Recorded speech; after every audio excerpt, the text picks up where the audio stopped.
हाय viewers, एक नई video के साथ आपके सामने हाजिर हैं।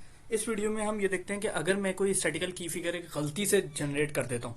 लाइक मुझे एक स्टैटिकल की फिगर बनाना था एरिया के ऊपर, कि मतलब मेरे हर डिपार्टमेंट्स के एरिया क्या हैं, और मैं उस एरिया के में कुछ गलत वैल्यूज पुट कर देता हूँ। मतलब उसमें मैं वॉल्यूम की जो है वो चीज़ें ले लेता हूँ या वॉल्यूम के यूनिट्स ले लेता हूँ, वो कि मैं उसको चेंज भी कर सकता हूँ।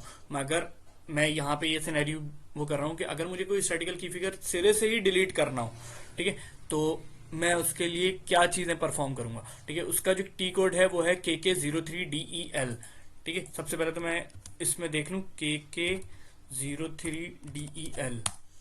यहाँ पर जो मेन्यू पाथ में ये टी कोड जो एक्सेस करता है वो करता है कॉस्ट सेंटर, फिर मास्टर डेटा, फिर स्टैटिकल की फिगर, फिर इंडिविजुअल पोस्टिंग और उसके यहाँ पर।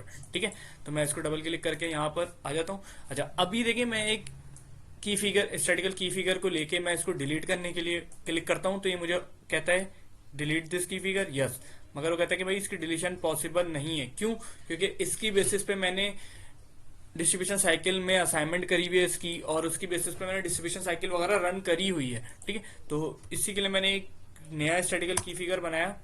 ठीक है, इसको मैं जस्ट यहाँ से डिलीट का बटन दबाऊंगा, ये मुझसे यस पूछेगा, और ये देखें ये इसने स्टैटिकल की फिगर ये डिलीट कर दिया।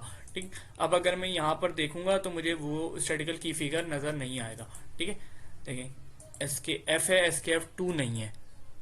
ठीक, तो ये एक छोटा सा टास्क था जिसके लिए एक छोटी सी वीडियो बन सकती थी। उम्मीद है आपको वीडियो पसंद आई होगी। Thanks for watching.